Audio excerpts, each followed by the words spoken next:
आज मैं बात करूंगा पल्स एग्जामिनेशन के बारे में। पल्स एग्जामिन कैसे करते हैं। हम रेडियल पल्स एग्जामिन करेंगे। सबसे पहले पेशेंट रिलैक्स पोजीशन में होना चाहिए, देन उसका four arm semi pronated position में होना चाहिए और रिस्ट थोड़ा सा सेमी फ्लेक्स होना चाहिए। हम 3 फिंगर मेथड का यूज करेंगे, जिसमें डिजिटल फिंगर बैक फ्लो को ब्लॉक करता है, मिडिल फिंगर एक्चुअल पल्स को फील करता है एंड प्रॉक्सिमल फिंगर वॉल्यूम और फोर्स को एसेस करता है। हम 1 मिनट तक पल्स एग्जामिनेशन करेंगे। करेक्टरिस्टिक की बात करेंगे। First characteristic pulse rate. Normal pulse rate किसी normal person normal pulse rate 60 to 100 पर मिनट होती है। जिन पेशेंट में 60 से कम होती है, 60 पर मिनट से कम होती है, उसे ब्रेडिकार्डिया कंडीशन कहते हैं। ऐसे पेशेंट मिलती है जो पेशेंट हाइपोथायराइडिज्म हो, हाइपोथर्मिया कंडीशन हो, इंट्राक्रैनियल टेंशन इंक्रीज हो, साथ में बीटा ब्लॉकर कोई ड्रग का यूज़ कर रहे हो, जैसे beta blocker, calcium channel blocker का यूज़ कर रहे हो। एंड दूसरी कंडीशन जैसे हार्ट रेट 100 से ज़्यादा, उसे टैकीकार्डिया कंडीशन कहते हैं। ऐसे पेशेंट में जो अंडरलाइंग इन्फेक्शन हो, फीवर वगैरह हो एंड हाइपोवोलेमिया शॉक में एंड ऑब्स्ट्रक्टिव शॉक में हो, साथ में कार्डियक आउटपुट इंक्रीज हो जैसे बेरी थायरोटॉक्सिकोसिस कंडीशन है, एनीमिया कंडीशन हो। सेकंड कैरेक्टरिस्टिक रिदम होता है। रिदम स्पेस बिटवीन 2 बीट्स, यानी 2 बीट के बीच स्पेस इक्वल होना चाहिए। नॉर्मली रेगुलर रिदम होता है and rapid regular rhythm sinus tachycardia में होता है। अगर हम चेक करने के बाद इरेगुलर रिदम होता है, वो एट्रियल फिब्रिलेशन में होता है।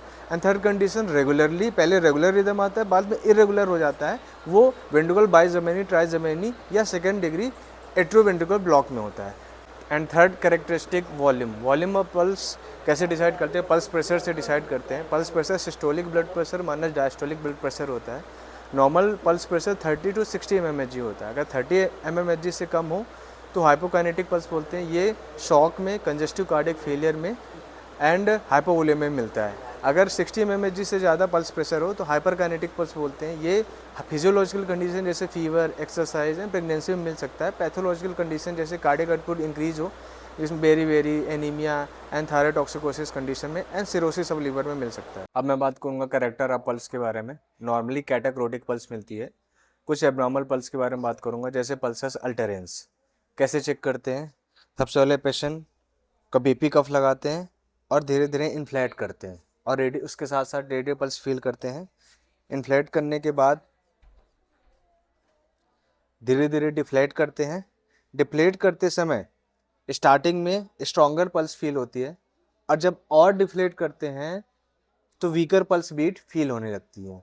यानी स्टार्टिंग में स्ट्रॉन्गर पल्स बीट फील होना और बाद में अल्टरनेटिंग पल्स बीट फील होती है। इसको पल्सस अल्टरेंस कहते हैं। ये लेफ्ट वेंट्रिकल सिस्टोलिक डिसफंक्शन में मिलता है। मैं पल्सस पैराडॉक्सस के बारे में बात करूंगा। इसमें कैसे चेक करते हैं? इसमें पहले कफ लगाते हैं, धीरे धीरे इन्फ्लेट करते हैं। सिस्टोलिक ब्लड प्रेशर से ऊपर 20 से 30 mmHg तक इन्फ्लेट करते हैं, साथ में रेडियल पल्स फील करते हैं और फिर धीरे धीरे डिफ्लेट करते हैं।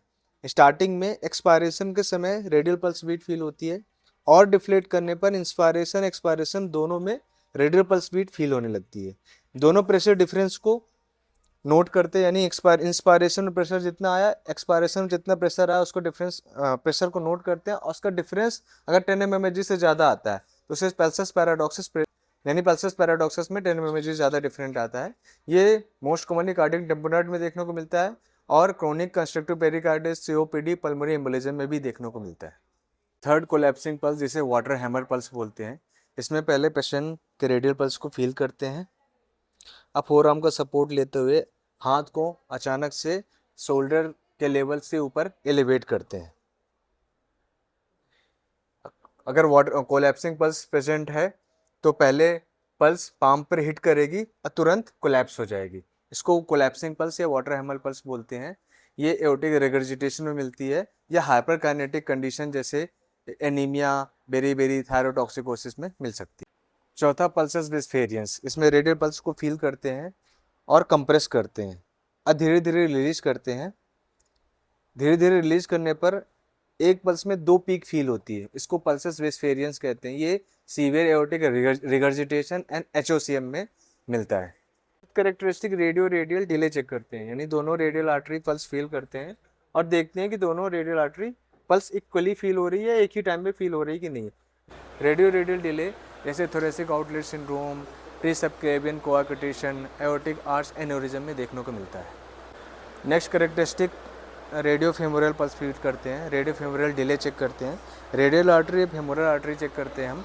ये फेमोरल आर्टरी पहले फील हो रही है, बाद में फील हो रही है, या इक्वली फील हो रही है। इक्वली फील हो रही तो नॉर्मल पल्स है, अगर पहले या बाद में फील हो रही तो रेडियो फेमोरल डिले है। ये ऐसी कंडीशन में मिलता है जैसे सुप्राबल्बर aortic stenosis, aortic arch, descending aorta obstruction में मिलता है। पेरीफेरल पल्स के बारे में बात करेंगे। पेरीफेरल पल्स कहाँ कहाँ चेक करते हैं। पहला कैरोटिड पल्स क्रिकॉइड कार्टिलेज के लेवल पर स्टेनोक्लीडोमास्टोइड और ट्रेकिया के बीच पाल्पेट करते हैं।